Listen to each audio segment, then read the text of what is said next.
my pleasure to introduce today's speaker, Mike Arone, Chief Investment Strategist for the SPDR America's State Street Global Advisors.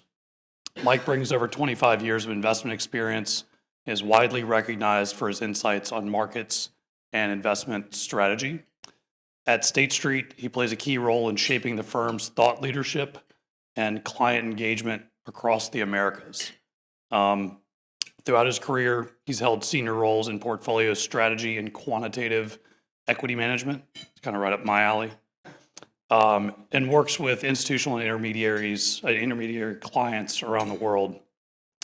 Mike is a frequent contributor to the financial media, a sought-after speaker at industry events, and is a member of State Street's senior leadership team.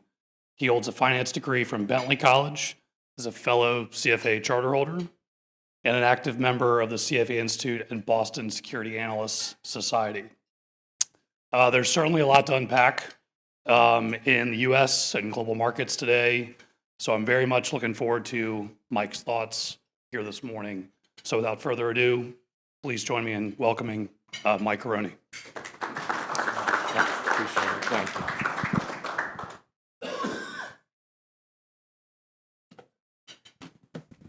Good morning, everyone. Thank you so much for taking some time to join us. Appreciate it. We know that it's a very busy time, right? It's quarter end, tax season just finished up. Markets are a bit volatile. So the fact that you all took some time to join us this morning for breakfast, I'm incredibly grateful for. So thank you so much. It's always very humbling to present to the CFA charter holders. I earned my charter back in 2004. You're taking advice and listening to someone that took 9 CFA exams. So you need to take everything I say with a grain of salt from that perspective. So I always like to share that joke when I present with a CFA group. But honestly, it's incredibly humbling. I'm very honored anytime I get the opportunity to speak at a CFA event. So thank you so much for joining. Appreciate it. A couple other quick housekeeping things. You can see that I'm allergic to PowerPoint. I don't do death by PowerPoint. I tend to keep this very conversational. Holding this microphone is making me insane, but we're doing it for the recording. And so I know for many, a picture is worth 1,000 words. So Krishan Nigam's here with me. Andrew Cross is here with me. We have tons of content in terms of to back up all the things that I'm going to have to say. Our chart pack is very popular. We have our monthly flash flows for the ETF industry. Trust me, there's lots of PowerPoint we can send you. But for this morning, we're going to keep it pretty conversational. Final thing I want to mention to you is, in the spirit of keeping it conversational, if you have questions, throw a piece of bacon at me, raise your hand, do whatever. We'll take questions along the way. Don't feel like we can make this engaging and more the days of monologue are over, so to speak. And so if you have questions, shout them out. Grab my attention, throw something at me, and it'll make it more engaging, it'll make it more fun. All right, so with that, let's talk a little bit about the market outlook, kind of what's going on. There's not much going on, right? So let's think about this. I promise not to take us too far back, because you don't have to go very far back. So back-to-back very solid years for U.S. markets in particular and risk assets generally, right? 2023, 2024. Post-election, enthusiasm is running high in terms of expectations that the Trump administration will be pro-growth, lower taxes, deregulation, lower energy prices. At a time when earnings are expected to grow by double digits, the U.S. economy is growing by 3%, the inflation is coming down, but stubbornly, and the Fed's likely to cut rates 1 or 2 times in 2024. Sentiment is incredibly bullish. Right? So whether it's survey sentiment, whether it's in the flows themselves, whether kind of all those things, investors, right? It's Max Americana. It's U.S. exceptionalism. That's how we entered 2025. And ultimately, what we did observe is through the middle of February. So the S&P made 57 all-time new highs last year. It made 3 earlier this year, all the way to the middle of February. And things began to kind of change. So from my perspective, there's a few things, right? I think for many of us, right, that have studied the behavioral kind of aspects of investing, investors tend to think very linear, right? A equals B, right? Correlation equals causation. But we all know that markets are complex, they're dynamic, and it's never just a singular thing, one thing that drives it. So from my perspective, there are four things that have contributed to the volatility since the middle of February that we've seen, and it kind of started before that, but ultimately have caused some of those challenges. So one, and this is where we'll spend the most amount of time, but ultimately, because this is where everyone wants to seemingly spend the most amount of time, except for me, and that's the new Trump administration and the policy making. Right? So the frenetic pace, the executive orders, the lawsuits, the trade protectionism, the immigration, the Department of Government Efficiency, all of that, and kind of the frenetic pace, the back and forth, the tariffs on, tariffs off, tariffs on with exceptions, et cetera. President, declarations by Truth Social, et cetera, has unnerved markets. Again, whether you agree with the policy, you disagree with the policy, you love Trump, you hate him, you're somewhere in between, it has caused anxiety amongst investors. There's no question about it. So that's certainly perhaps the most glaring thing. The other thing that's happened is the Fed is in a difficult position, and Chairman Powell has admitted as much in the last week. So earlier in the year, inflation came in a little bit hotter than expected back in January and February, stickier than anticipated. Markets were expressing that ultimately the Fed would likely cut rates less than 2 times. I think earlier in the year it was priced to 1.5 times. Some were suggesting that they wouldn't cut at all. Some were suggesting they might have to, in fact, raise rates because inflation could come back. And so that was the discussion early on. So the kind of uncertainty about monetary policy and Fed rate cuts combined with challenges in bringing inflation down was a second thing that disrupted markets. The third is DeepSeek. So again, there was this, some have described DeepSeek as the US's AI Sputnik moment. There was this feeling that we were in the leadership position, that we were light years ahead of everybody else. And the DeepSeek news had investors reflect on whether that was in fact true. And it also contributed to this notion that if, and it's a big if we can create a large language model, open source, that's as effective at a far lower cost with a much lighter energy footprint, that what does that mean for the hyperscalers, right? And Mag 7 has not recovered since that time frame. And in fact, Bessent, and I had a chuckle about it, you might have had a chuckle about it, in the middle of post-Liberation Day carnage. Bessent says, oh, this isn't all about tariffs, this is about DeepSeek and Mag 7, right? And so that's certainly been part of the volatility in what's transpiring. And then finally, and I was just having this conversation prior to breakfast, even before this, from my viewpoint, the US economy was transitioning from a 3% real GDP figure to a 2% real GDP figure-ish. Right? Even in the Fed's summary of economic projections from December, if you look at them at the time, now they've been even lowered back again in March, they were saying, hey, look, we expect the US economy to grow by about 2%. Well, last year we grew at 3%. So that transition to a slower economic growth rate also induced some fear, right? We had a growth scare. So to me, it was those 4 things that have ultimately led to the volatility that we've seen since the middle of February. That's been, in my mind, big. So, of course, the Trump administration policy and tariffs in particular have been a big contributor, but it hasn't been the sole contributor. There's been other things that are going on. Now, of course, and somewhat reluctantly, I do want to focus in on a little bit on the Trump administration policy. Now, I have to kind of do all my public service announcements up front, right? That this is not an endorsement, this is not an indictment. I want to focus on the economic policy and try to provide some context, at least from my viewpoint, as to what's going on. This is not kind of ultimately, I know there's other things that are kind of going on and they're hard to ignore. And for some, they celebrate them, and others, they kind of clench the fist, right? And, how can this be? And I get that. But for this morning, let's kind of objectively, dispassionately look a little bit about the Trump administration economic policy and kind of what they're doing. Because to me, it has been one of the bigger contributors to the volatility, right? That could be the understatement of 2025. So when we look at this, from my perspective, there's a few things that we need to kind of look at contextually. And from my viewpoint, when we were coming out, there was a growing narrative in markets and in the media and other places, right? And we should be skeptical of that. And that narrative was that in the post-global financial crisis and post-pandemic world, that massive amounts of fiscal stimulus and easy monetary policy, that the transmission mechanism to the real economy was broken, right? That those things, they helped holders of financial assets, in many instances, folks in this room, our clients, our pension beneficiaries, whatever have you, our endowment, our foundation, our clients. It kind of rewarded those folks.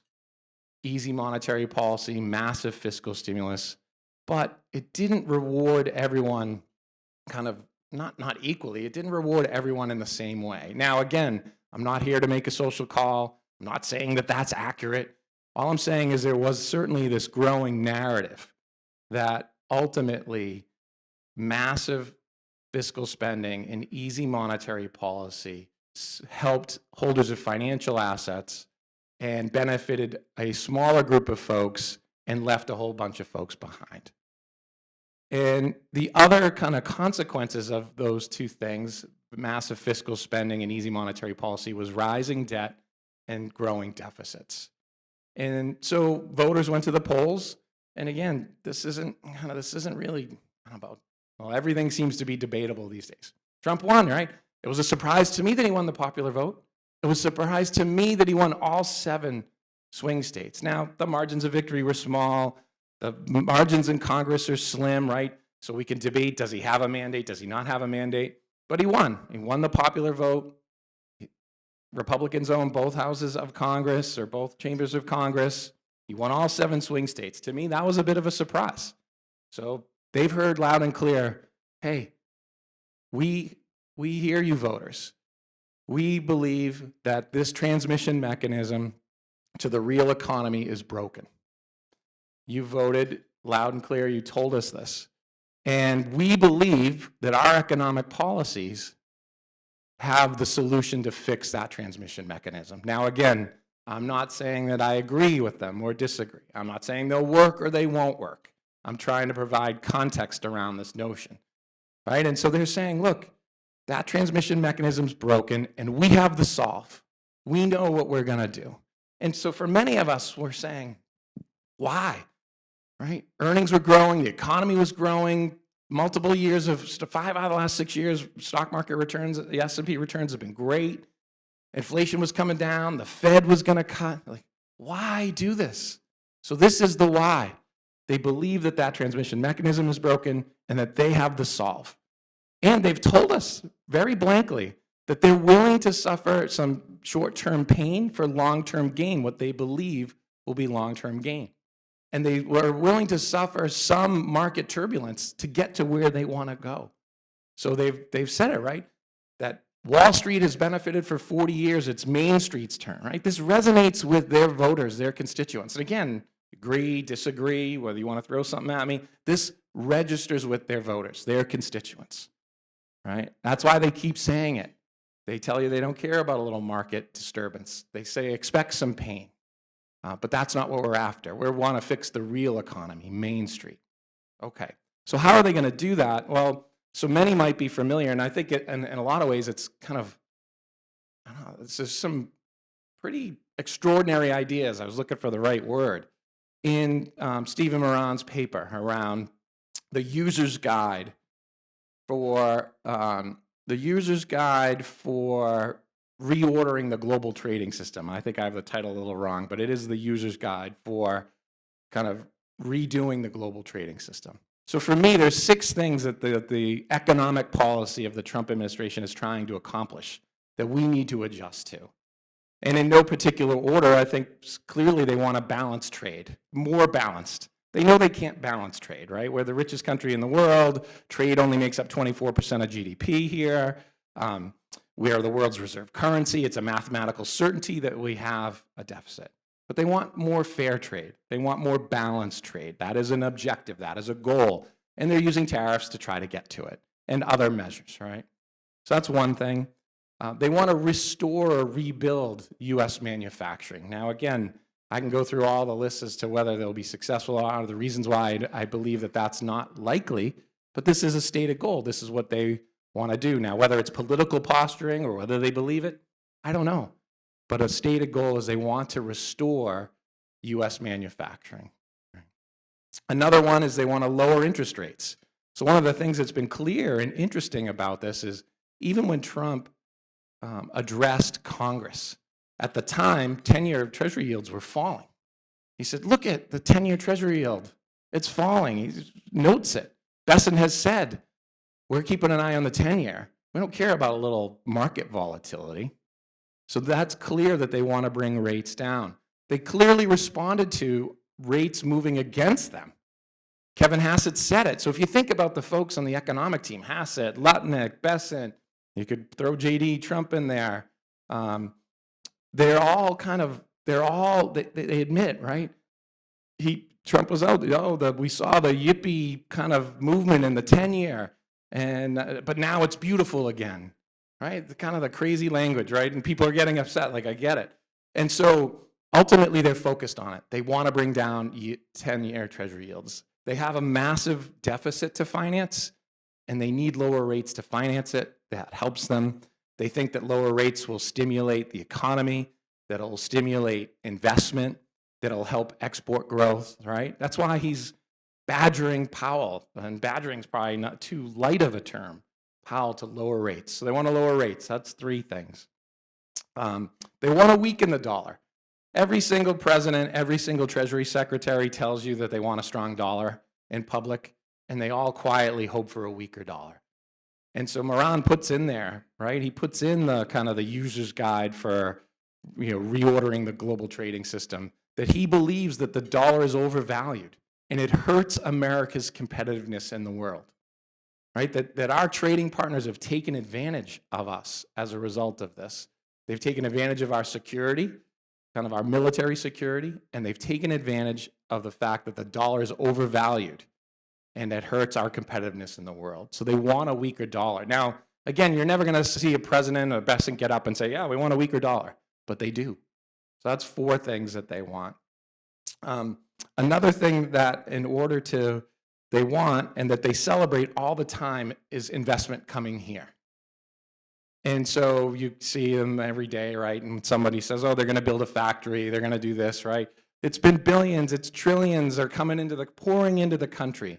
J.D. Vance had a social post that said, look, there's no mystery here. We want you to bring businesses here. We want you to hire people here. And if you do, there'll be no tariffs. We'll lower regulation. There'll be lighter taxes. We want to incentivize you. We want your business to come here. And every time someone has an investment, they celebrate, right? They tout it. They talk about it. Billions are coming in.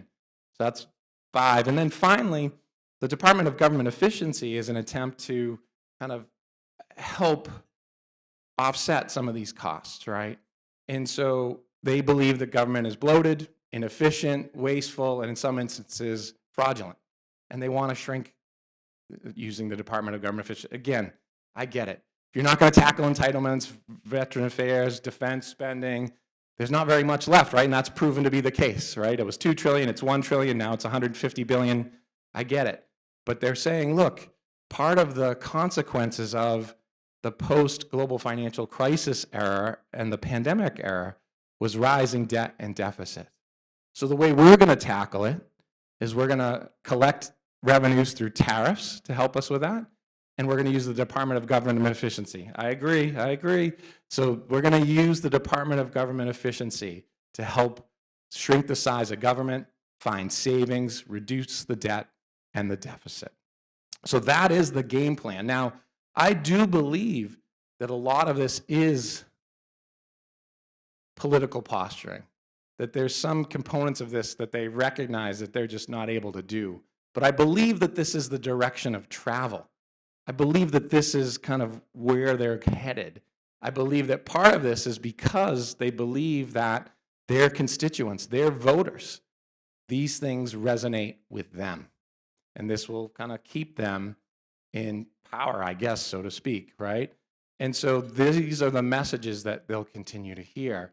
Now, what I think that the Trump administration has failed to recognize, right, is in some ways they want to have their cake and eat it too. So they want our global partners to share in the burden of military security and more balanced trade, yet the Trump administration wants to hold on tightly to the global leadership that we have in terms of the dollar as the world's reserve currency, low interest rates on 10-year treasuries. And the rest of the world has said, wait a minute, we're willing to pay for a little bit more of our security. We're willing to balance trade, but this isn't free. And rates have been more volatile and higher than expected. The dollar has been weaker than expected. So anyone who's gotten, who receives the Strategic Research Partners work, it's one of my favorite sell-side works. They just did something where they went back to 1990 and they looked at I think it was last week, when Treasury yields were rising unexpectedly and the Trump administration responded and the dollar was kind of falling off a cliff a little bit. I'm being kind of purposely exaggerated here, but in terms of the magnitude in which those two things happened in that 1 week, Strategic went all the way back to 1990. It was more than 1,800 observations. And only 8 times did you see that level of magnitude, that those two things kind of happened in concert, that rates were going way up while the dollar was sinking. And so for me, when all of us, or many of us who are investors, who are asset allocators, whether it's an endowment and foundation, whether it's a pension fund, whether you're a private investor, whether you're managing money on behalf of affluent investors or ultra-high net worth investors, this has real meaningful implications. If rates are going to be higher and more volatile, if the dollar is going to be weaker, this is a shift. So to me, that's part of where the Trump administration's kind of, not that they're naive, but I think that, again, they want their cake and they want to eat it too. That they want all those things that I mentioned, those items of 6 things, but they want to maintain the world's reserve currency and our leadership. And I think the rest of the world is skeptical about that. And we've seen massive transformation, right? Anyone who follows the Bank of America Merrill Lynch Global Asset Manager Survey by Michael Arone, another good piece, it comes out every month. We've seen a massive transition for investors that are now underweight to the US and overweight to international. So Andrew, Krishan, and I represent, as was described, State Street Global Advisors, SPDR exchange traded fund business. In our ETFs, we've seen a lot more funds into Europe, into international, right? And from that perspective. So this has meaningful implications. Now, I want to do one other quick thing, talk a little bit about some investment implications. As I said, I'll take questions throughout. Anytime you have a question, just let me know. And then, we'll answer any questions that kind of there and then get you back on your way. So when it comes to the tariffs, I wrote this blog around Trump's trade war, what's the end game? So I just want to zero in on this just for a minute.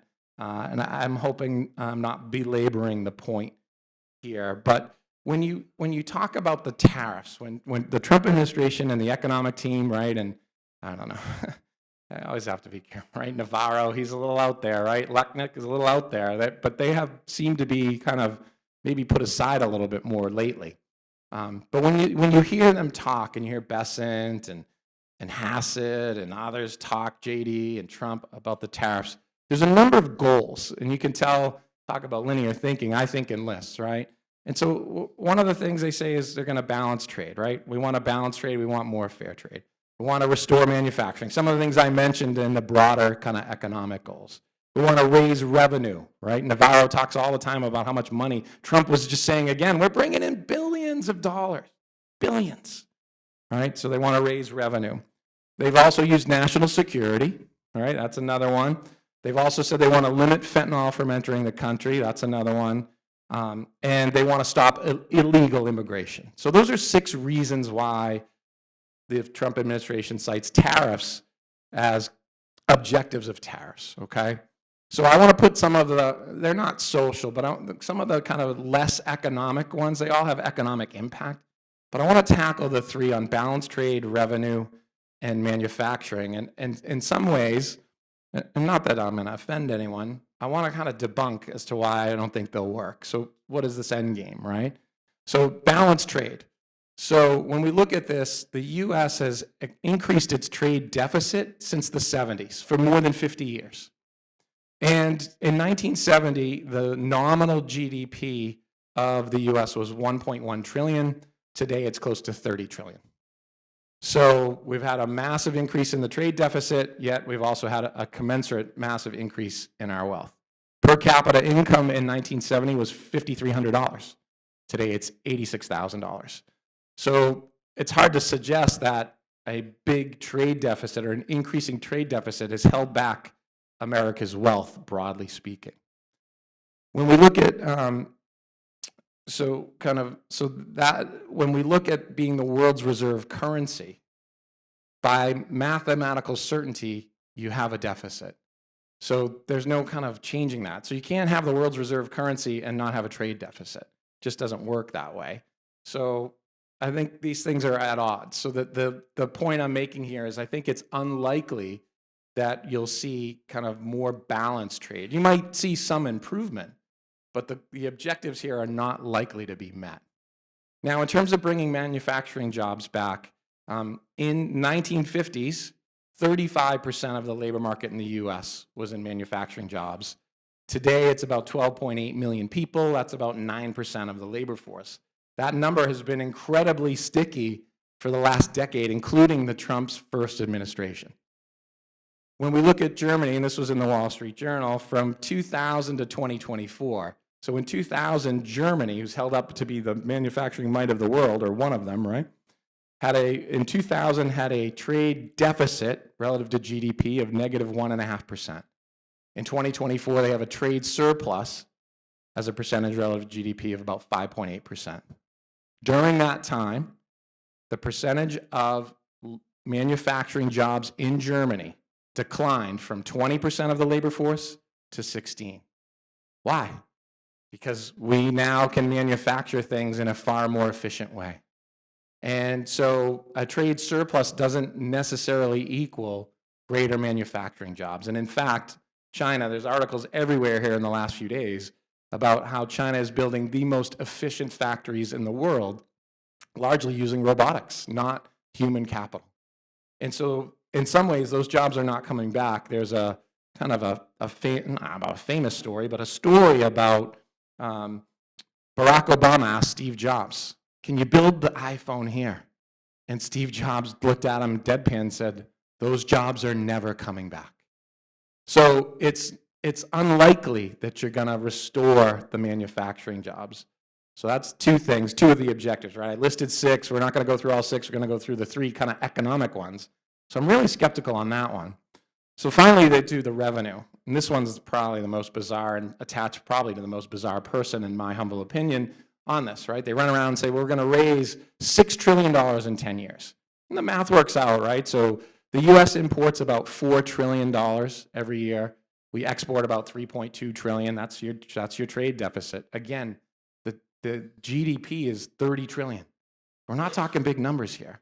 So $4 trillion. So if we put an average effective tariff rate of 15% on that $4.1 trillion, that gets you your $600 billion a year in revenue that we're collecting, right? And we all know, I don't know why the Trump administration doesn't know, but that's not collected from China. That's collected from the companies that import, right? And likely paid partly by the companies and partly by the consumer.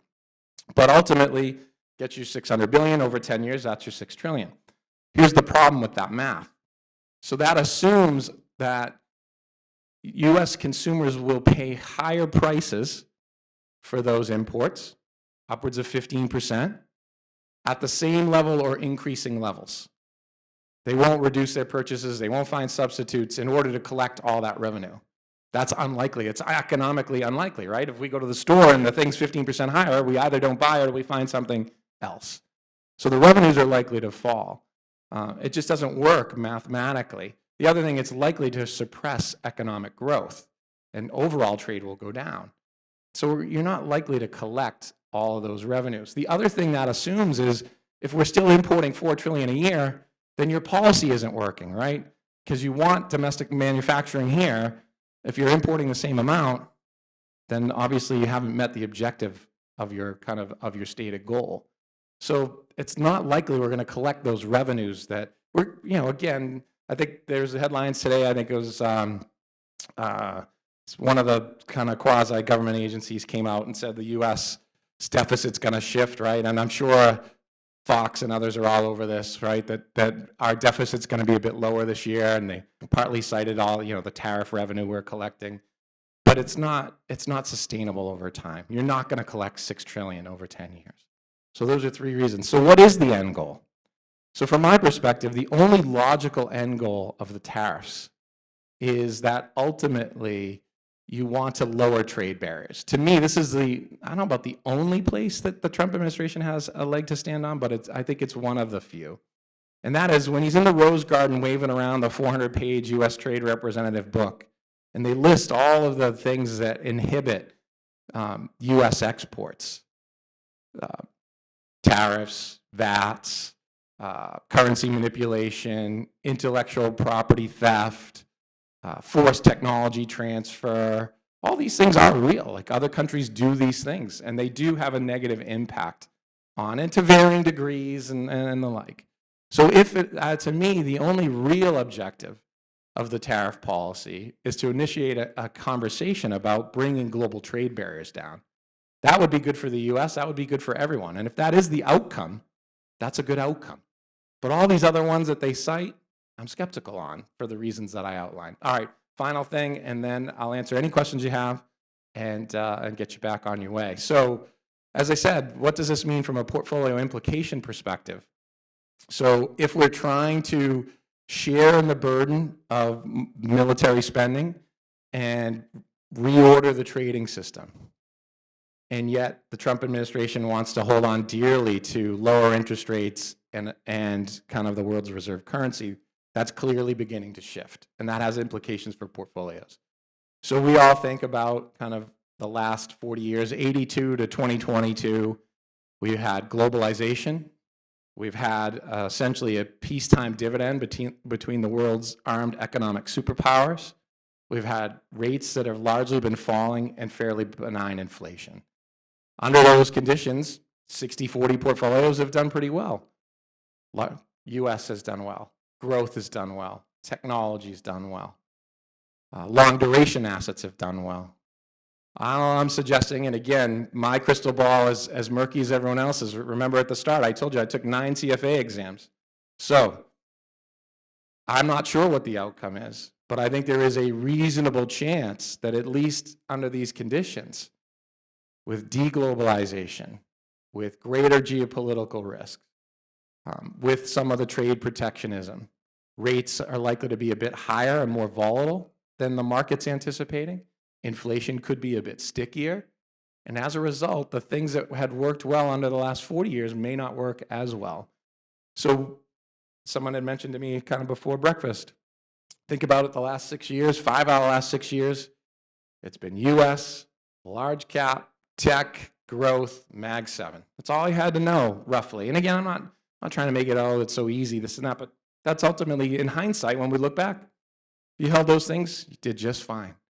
All we're suggesting is that conditions may be changing where you should think about some other things. So some of those other things would be those safe havens. And again, it seems trendy now, and I admit that the chart on gold, and Krishan and Andrew will kick me, the chart on gold looks like a tech stock. But I've been talking about adding gold to portfolios since it was at 1800. And again, not to be a goof, you can go Google and see my ugly face on TV and have me saying, oh yeah, buy gold. It was, at the time it was about 1800. So when we look at these things, those safe havens, kind of, we've seen a tremendous amount of investments come into treasury bills lately, and gold. Certainly that's been a big component. So those safe havens, defensive assets, folks probably don't own enough of them. So what's interesting is utilities and healthcare have kind of an interesting property right now, in that there's some aspects of this that are growth oriented. If we think about the transition to AI, it looks like data centers are going to capture anywhere from 7 to 10% of the kind of utility capacity in the US. That's growing. So I'm not saying it's a growth investment per se, and you need to be selective, but utilities serve as kind of a bit of a twofold defensive property as well as potentially some shifts here. Healthcare I put in the same category. So your defensives, that's two things. Third, we prefer goods versus services. Services versus goods. Yeah, thank you. So services are less susceptible to tariff and trade protection. Your healthcare services, your insurance companies versus kind of auto manufacturers, semiconductors, et cetera. That's three things. Alternatives certainly is an area that we think, and I would put a broad umbrella on that. So I know that the industry says alternatives, and that can mean a lot of things to a lot of people. I'm talking about things that are truly less correlated with your traditional stocks and bonds. And so we've been doing work in this area. Many of you have seen in the headlines perhaps that we've partnered with Bridgewater to bring their all-weather portfolio in an ETF. So we think that, again, alternatives may be an increasing part of portfolios. Now, that could be many things: private assets, traditional alternatives, et cetera, from that standpoint. So those, alternatives. And then perhaps I've been a bit cautious for a while now when I meet with investors and they don't own, or they own very little international. Now again, and that's been the right call. But relative to your strategic benchmark, owning some more, whether you're getting back to equal weight, that type of thing. And again, I think the jury's still out on whether Europe follows through on a number of the Draghi recommendations on the fiscal spending, a tighter fiscal union. They have a habit of shooting themselves in the foot. But ultimately, if this transition is happening and the dollar is weakening, and some of this kind of, the U.S. is losing a little bit of that U.S. exceptionalism, having some more international assets makes some sense. So maybe getting back to benchmark weights, owning a little bit more from that standpoint. So those are all things, whether it's safe havens, defensives, alternatives, services versus goods, maybe some additional international assets, are all things that we've been encouraging investors to think about, kind of given some of these structural shifts that we're now observing, and we'll see how they play out. With that, I'm kind of done, and it looks like there's definitely some hands, so why don't we take questions? Could you talk a bit about, administration's affinity to crypto, and how do you think about crypto? Because yesterday, Cantor Fitzgerald also, had something which in a conventional world would look like a scam. MSTR has been used for a while. Issue debt and buy Bitcoin. But is that being viewed as a proper alternative asset in terms of portfolio construction? So the question is around, just in case, around kind of crypto, the Trump administration's kind of seemingly support of cryptocurrencies, digital assets, et cetera. Is it a true kind of hedge against risk? What are some of the concerns? So I'll have to say that my thinking's evolved a little bit on this. And so I think as it relates to today, kind of where we stand today, I still think that cryptocurrencies, Bitcoin, things like that are more geared towards the kind of more aggressive parts of a diversified portfolio. More, I know speculative is a dirty word, but kind of more. And I don't think that it should be, right? So if you have a diversified portfolio, you have a small portion of assets that you're willing to take some volatility on, that you're willing to kind of risk your capital on, that you could lose that capital completely, or hit the lottery, that type of thing, and you can withstand that volatility, and you think that Bitcoin, not you, sir, but an investor thinks that Bitcoin is the way to do it, they have an advantage, or they think they can do it, by all means. And so I don't think it should be as a dirty word, but you can see that on the day of DeepSeek, for example, the NASDAQ was down significantly, as was Bitcoin. More recently, as kind of NASDAQ was up 3% or something yesterday, Bitcoin's above 90,000 again. So my view is, at least so far, it trades, at least today, somewhat in concert with kind of long duration growth assets, tech, that type of thing. Now, it's interesting. I read this book by Matt Ridley. Some might be familiar with Matt Ridley. He wrote The Rational Optimist, which is one of my favorite books. He wrote How Innovation Works, which is a good one. And he wrote this book called The Evolution of Everything. And he wrote it in, I think, 2014. And I think the book is interesting in that Matt Ridley, he argues that people tend to think of that everything's managed top down, right? The Fed, the president, the general, right? They're in control and they manage everything kind of top down. They have the power, right? And you can see this play out every day. But he argues that ultimately what's really in control is evolution from the bottoms up, and that it's inevitable and it happens over long periods of time. And so each chapter in this book, he tackles things like biology, religion, economics, finance, so every chapter. The last chapter is about money. And like I said, it was written in 2014. And so I thought what was interesting here is he's talking about digital currencies. Boy, I wish I read it in 2014 and not a couple of years, a year or two ago. And so he says, look, money wasn't created by central banks. Money was created in its infancy by traders as an efficient exchange. And you don't need central banks to regulate currency. And if you think about kind of the promise of governments, the promise of government is not to debase the currency, right? And that not to spend wildly and basically make the value of our currency less. Yet every government around the world has done exactly that. So he suggests that, is there another exchange where people will pivot towards? Now, I've always felt like, boy, if this happens, the central banks and government will come in right away and regulate it. But it made me think. And he suggests, hey, look, this isn't going to happen overnight. This evolves from the bottom up over time. And you wonder, could digital currencies, could Bitcoin be that thing? So I don't think we're there today, but I think maybe over time you could get there if we continue to do this. Now, 2 examples I've given in this recently, and I do have to check the math on this, so a strategist never lets the facts get in the good way of a story. I believe that this century, gold has outperformed the S&P 500. Just think of that. When I share that, most folks don't believe it. So could Bitcoin become that digital gold? I think possibly it could if we continue on this front. Now we'll see, right? Besson is suggesting he's going to take the deficit as a percentage of GDP from north of 6% to 3%.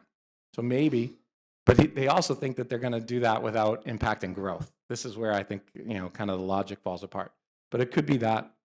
Go ahead. Does it fit in with administration strategy anywhere, or do you think that all, is there any strategic linkage to crypto or?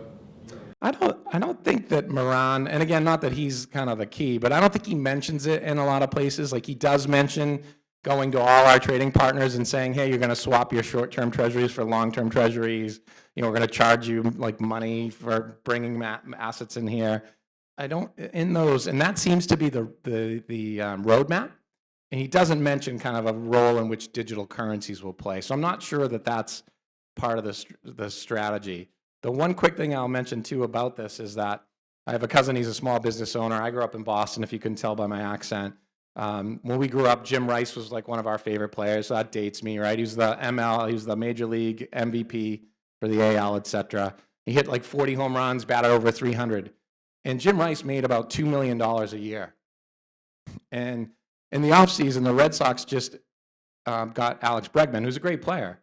And they paid him $260 million. And he hit 260 and hit 24 home runs.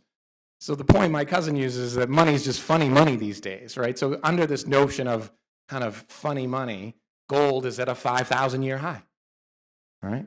And central banks are buying it up. So my suggestion is could Bitcoin be that thing in the future? I don't think it is today. You've been waiting. I'll get you 1 second. You've been waiting. Yes, sir. And sorry to point. 2026 will come, and there will likely be a changeover in the House, at least, on leadership. When does policy go from day to day with Trump to some stable policy? I'm paralyzed domestically as an investor. I don't know whether to sell everything. I don't know whether to buy everything. I'm putting new money internationally while I still can with the falling dollar. Yeah. So when do you think some realization, political realization, kicks in to the changeover that will come if things continue like this. Yeah, agreed. And so I do think that you are starting, and I'm not trying to paint a too rosy picture. I'm not sure I painted a doom and gloom picture, hopefully not. Yesterday I presented in Boston to a group of financial advisors, and I suggested that I was feeling a bit more optimistic, and I felt like we tend to grab onto different milestones, right? You're saying, hey, November 26, right? I'm grabbing onto the first 100 days. So the first 100 days have been, they're gonna, on April 29th, April 30th, the Trump administration, that's when their first 100 days will be. It's been frenetic, it's been chaotic, it's been back and forth, and it's induced volatility in markets. Again, whether you agree with it or disagree with it, that's been the result. So I feel like we're going to move from most of the spinach, right? Tough immigration, all the executive orders, the lawsuits, the tariffs. And I think we're going to begin to see the Trump administration negotiate, and it's going to take a while, but the markets will move beyond it.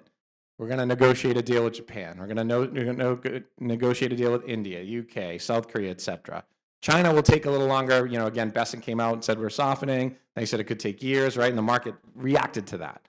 But I think there's a recognition that this isn't sustainable, right? Besson seems to be the new mouthpiece, right? It's not Navarro. It's not Lucknick. Again, I don't watch all weekend the Washington Press, but they seem to be a little bit more, and Besson's been more front and center.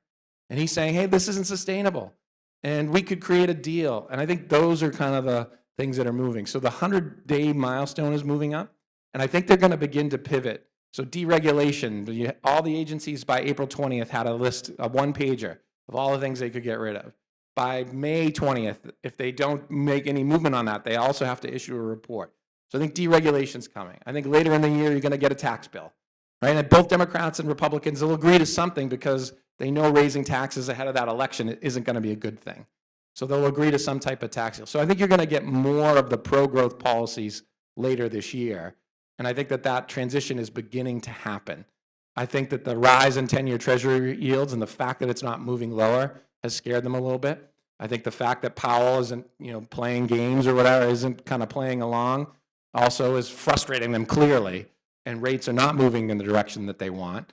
And so I think these things are beginning to move. So I think you will get clarity. So I suggested to the investors yesterday, and it probably hasn't come through here today, that I'm feeling like a little more bullish that later in the year, you're going to get greater clarity on monetary policy, greater clarity, and more of the pro-growth policies later in the year to set them up, right? We're all incented by what drives us, and their drive is to be reelected.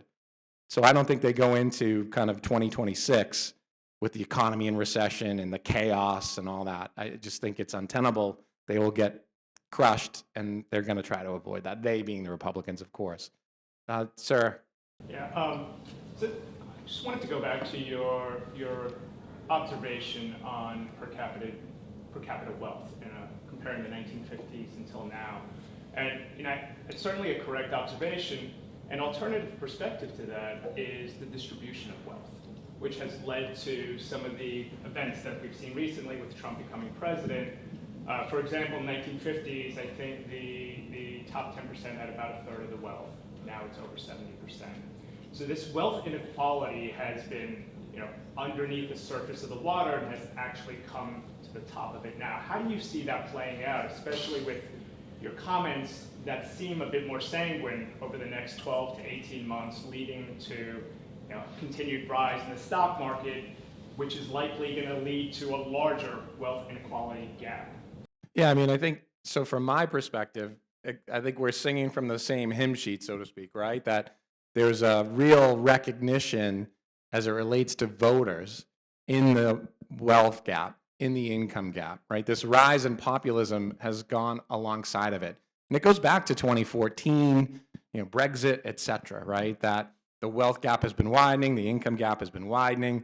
And again, that speaks to the notion up front when I was chatting about this idea that there's this growing narrative that massive fiscal stimulus in the global financial crisis and the pandemic and easy monetary policy, and again, that wasn't just a US phenomenon, everywhere, didn't help serve those other 90% of people.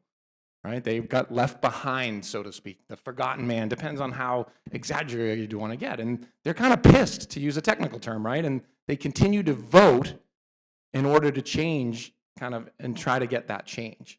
So I'm not sure exactly how this plays out, right? I think, as I mentioned, those 6 things that the Trump administration is trying to do to fix the real economy, they believe they have the solution. I'm skeptical that it will work, but I think that's their attempt at trying to change that dynamic.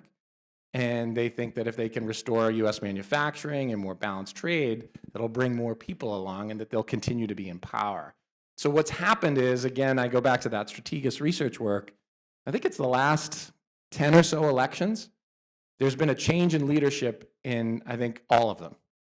So one of the things that's been happening is voters continue to kind of vote in a way that says, you're not hearing me, you're not helping me, this isn't changing. So I'm going to do anything. I'm going to try Trump. I'm going to try this one, right? And you can see it everywhere, right? It's happening in Germany, it's happening in the UK, all kinds of places, this kind of lurch to populist conservatism. And so I think that's one of the outcomes, but I'm not sure. So this won't be, not that it won't be popular. So I think the solutions, if you're asking me what the solution is to fix it, nobody likes the solution, right? It is, in order to bring more people along, it is to redistribute wealth. Taxes, exactly. Taxes, right? Now, I don't know if someone's like, but like, yeah, so I did another event in the Boston suburbs, and I had someone who was, clearly a bit more left-leaning, and I'm not saying, I'll put my cards, I'm more libertarian, I want fiscal conservative, I want small government, I don't care what you do at home, and again, not you, sir, but what any of you do at home, leave me alone type of thing, I'll leave you alone. So I'll put my cards on the table. But I sat at the table with the guy, he says, why don't we just raise all the taxes on the rich people, and they'll pay their fair share? I don't know, I think, I'm not sure that that's the solution, but I do think that ultimately, in order to kind of redistribute wealth, you primarily do that through policy.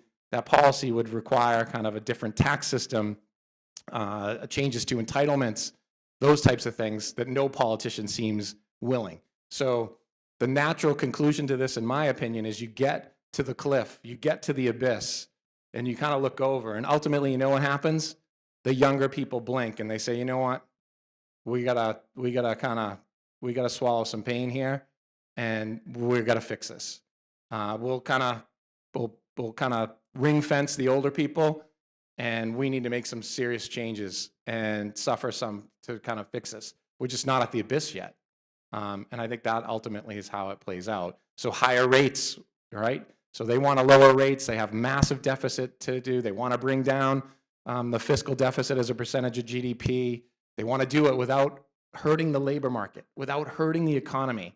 In my opinion, it's really hard unless you're going to do those things. And there just doesn't seem to be a willingness to do those things. Yes? You mentioned your crystal ball being a little cloudy. Yeah, for sure.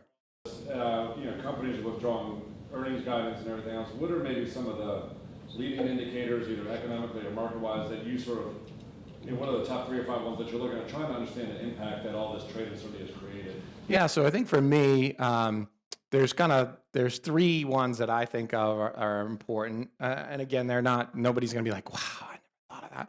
Right, so I think certainly the labor market and the way that that's mostly reflected is through jobless claims.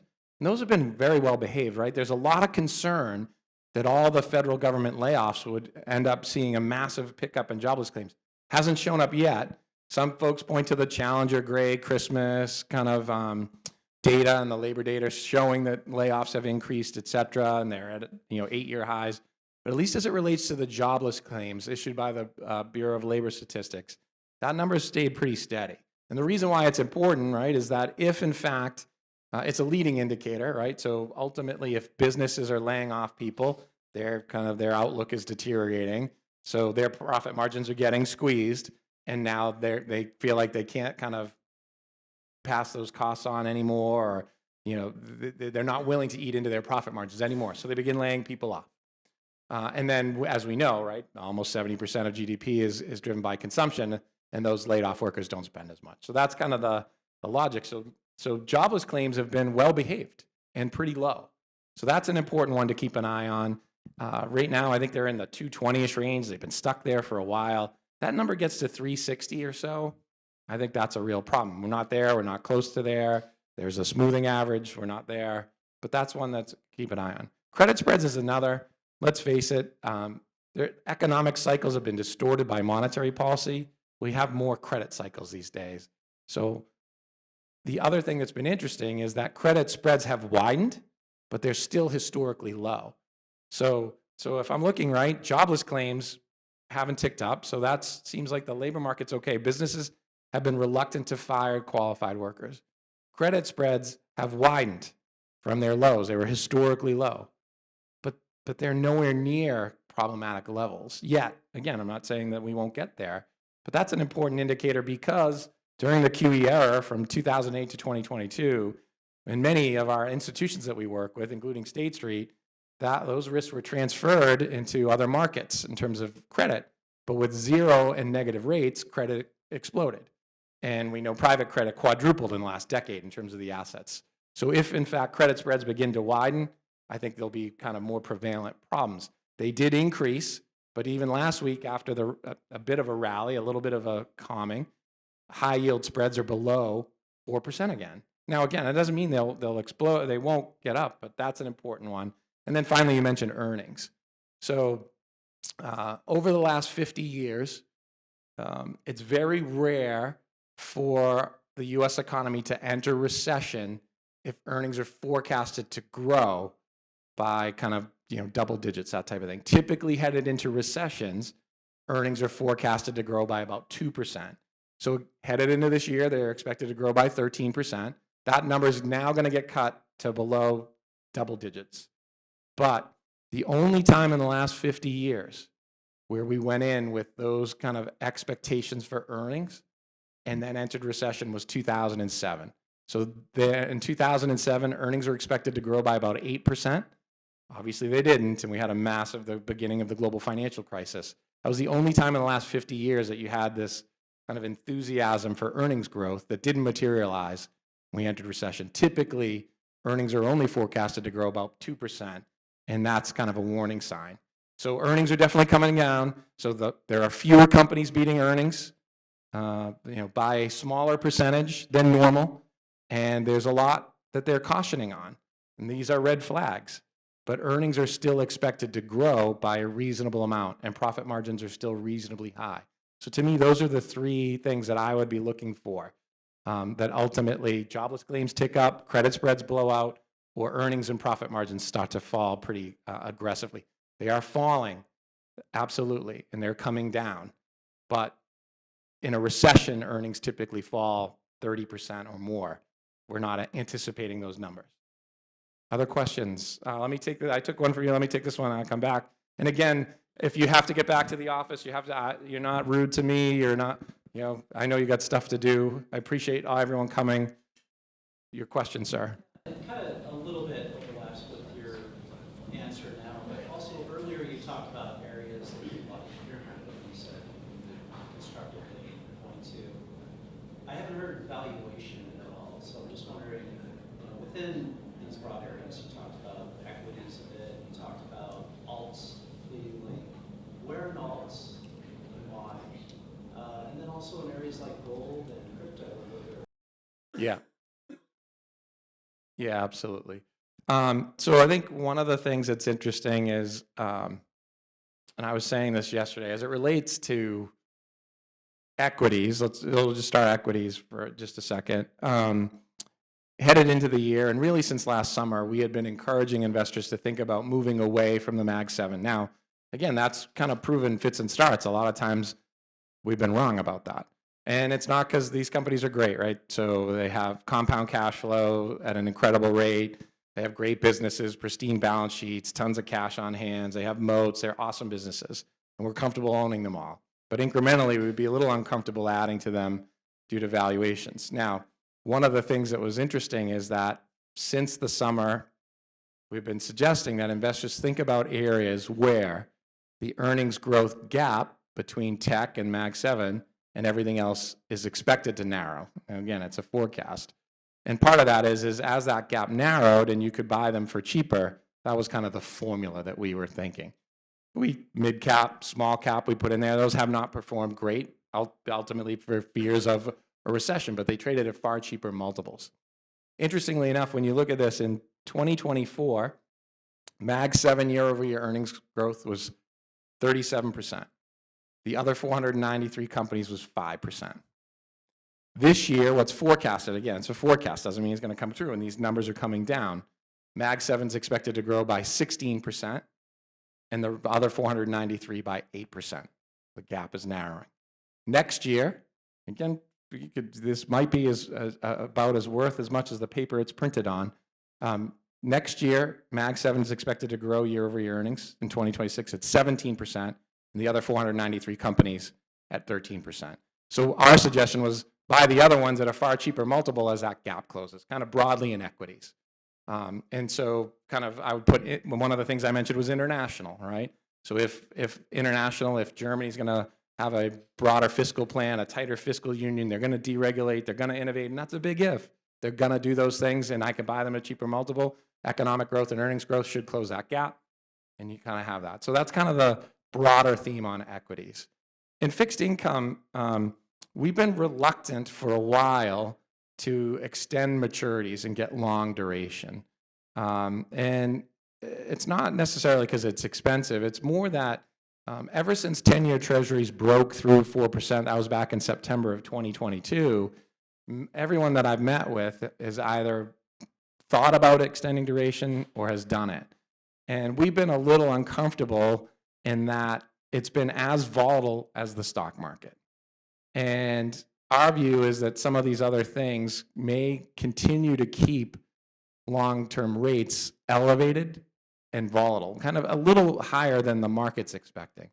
So the history here is that, and again, I'm not saying this is the right kind of differential, but prior to the QE period, 2008 to 2022, 10-year treasury yields typically traded about 200 basis points above the rate of inflation. So if we take the Fed at its word that the PCE, core PCE, is that rate of inflation, it's about 2.5%. And if we add 2%, we're 4.5%. So we kind of think that long rates are kind of priced about right. We have preferred credit. So our view has been the economy is still expanding, not contracting, even though it's going at a slower rate. Profit margins are still high. Interest coverage ratios are fine. Default rates are reasonable. And I can get 300 to 400 basis points of carry relative to treasuries and ag. Now, they're not cheap. That's right. That spread that you're getting is expensive. And so in terms of cheapness, we prefer the belly of the curve, where I can pick up a couple hundred basis points relative to the ag or treasuries. I can extend duration some, so should rates fall, I'll get better total return. And that seems to be about the right place. But it's hard to argue that bonds are kind of inexpensive, at least in our opinion, and kind of thinking about the different asset classes. Now, alternatives, what's interesting is, and I've done this on my soapbox for years, it's funny. So as I said, alternatives is this thing that's a catch-all for our industry.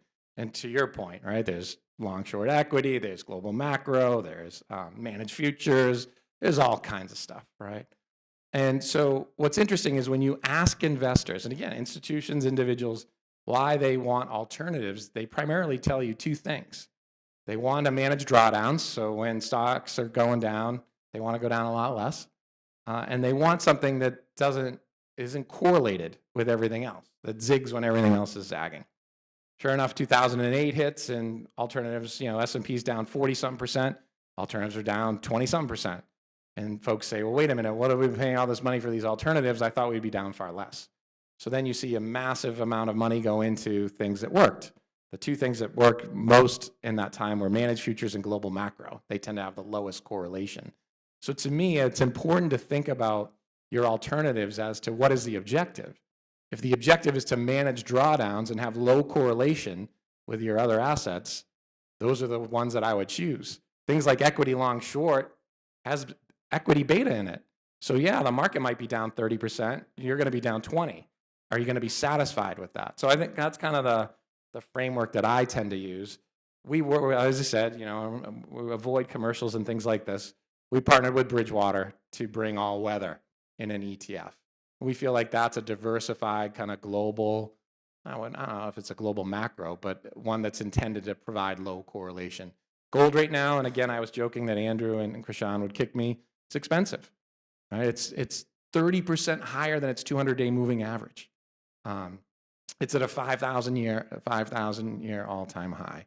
I expect that gold will have a correction at some point soon. I'm still happy to own it, but I still think it certainly has gotten a bit ahead of itself from that. So hopefully I kind of did that. The one area that we've been saying a little bit is if our thesis is right around higher rate volatility, a bit stickier inflation, some of these other things, I would own more real assets. And I'd put that in infrastructure, real estate, commodities, natural resources, precious metals, those types of things.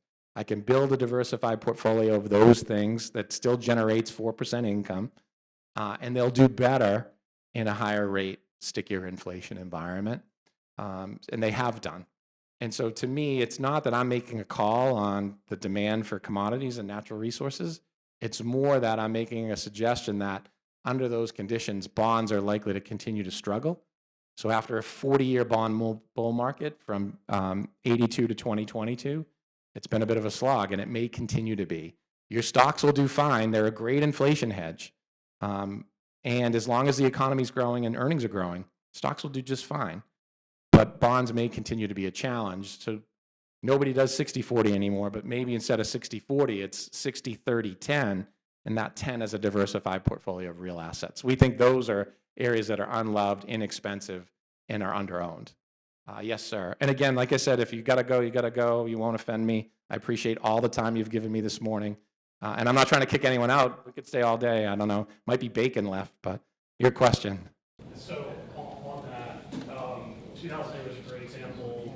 The long bond was up 30-some%, and the S&P was off, 40 to 50.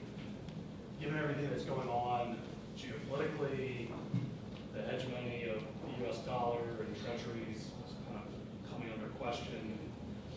Does that dynamic still hold true going into the next holy crap moment? I know gold did really well in that period as well. Is gold becoming, at least in the early innings of it right now, becoming more of the flight to quality asset over and above treasuries and the dollar, or is that just too much of an overstatement too soon? No, I mean, I do think that gold is becoming somewhat of that safe haven alternative to holding paper assets, bonds, the dollar, that type of thing. And it's reflected in the price. Gold is at a 5,000-year high, as I mentioned. For a lot of people, they probably don't recognize it. I think gold has outperformed stocks in the last 25 years. I think that surprises a lot of people. So I do think that gold has become that thing, that kind of safe haven, that go-to and store of value and all that. I do think that our view, what we are saying is, given all the dynamics that we talked about, we all grew up in the industry where essentially rates fell and bonds did well for 40 years. I'm not confident enough to predict that that's completely over, but I think there's enough things here to suggest that it's at risk. And I think if anything, Trump administration policy is making it worse, like making it more questionable, right? So Trump wasn't around in 2022, right, when stocks and bonds went down together. And so it had nothing to do with Trump. And yet, there wasn't that as the Fed moved rates higher. So many investors are still waiting for long rates to fall, and we're just not so sure they will as much as the market is expecting. And that has implications for that kind of diversified, low correlation asset. And that's why we're suggesting to do some other things, like real assets from that perspective. Yes, sir. Just a comment that we seem to be getting more comfortable with assets which really can't be valued. Yeah. Be it Bitcoin, be it real estate. One thing is possibly they're not liquid, so you can't see a logic of trading or logic for valuation. I don't know what it says about the state of Right. For all of us CFAs, right? I would definitely acknowledge that I joke often that there's kind of two camps as it relates to gold, right? There's tinfoil hats and antennas, and they collect gold bars and gold coins, and then when the world falls apart, they're going to use these things to, as a medium of exchange. We'll see. And then there's the whole other camp that you just described, and Warren Buffett, right, who's in this camp, says, look, I can't, it has no income, it has no cash flow, I can't create an intrinsic value on a discounted cash flow model, something we all took in the CFA curriculum, and therefore I can't value it, so I won't touch it. But for me, and to your question, what's interesting is when you put the chart and you look at long-term capital management, 9/11, you look at the global financial crisis, you look at the TMT bubble bursting, you look at the pandemic, and you put the chart of stocks, bonds, et cetera, and gold. In all of those periods, for whatever reason, gold either maintains or increases in value. And to me, that's worth something in a diversified portfolio. So we're not saying folks to own, 50% in gold. We're saying a 5% or 10% allocation strategically makes some sense and is worthwhile. 2022, stocks were down 19, ag was down 13, gold was flat, spot price of gold was flat. 2023, stocks recovered, bonds lagged through most of the year, finished with about a little less than 6% return as measured by the ag. Gold was up 15%. Last year, gold outperformed both stocks and bonds. Now, just by a hair on stocks as measured by the S&P, but still outperformed. That's worth something in a portfolio. But agree with the notion. For me, and again, you got to take this with a grain of salt, and that we're a provider of liquid exchange traded funds that trade on market. But if you're worried about valuations and kind of prices daily, private markets have exploded in their size and their kind of distribution to a wider group of investors. And we really haven't seen them, in my opinion, be tested yet. And not that they haven't been tested, but meaning if you see kind of correlations rise, credit spreads blow out, I'm not sure we've seen that really since 2008 type of thing. And private assets have exploded since then. And so how does that work for valuation, right? I think the most logical way this works is that investors tend to sell the highest quality, most liquid stuff first, and they deal with that stuff later. But to me, that's the one where there's all kinds in the news right now, and there may be someone here from a university where universities are looking to sell the private equity allocations on the secondary market for values that are like 80% to where they should be to raise liquidity because they're concerned about the Trump administration, right? So how does it, this is one of these unintended consequences. This is one of those things where the butterfly flaps its wings in Indonesia and there's a earthquake in California where we're doing all these things and he's having this big fight with Harvard and Columbia and others. If they all start selling their kind of private equity on secondaries because they're concerned about liquidity at 80%, and there's a kind of follow-on effect, like we saw with Bear Stearns went out, and then everyone got concerned about Lehman. Who's next? Now I'm not, but that is something that could happen. So to me, the private assets have exploded in size, in use, and there's a lot there that's hard to value and when it gets valued and that type of thing. So just something to think about from our perspective, but you got to take that with a grain of salt. All right, you guys got to get out of here, right? All right. Thank you so much, everyone. I appreciate you for all staying.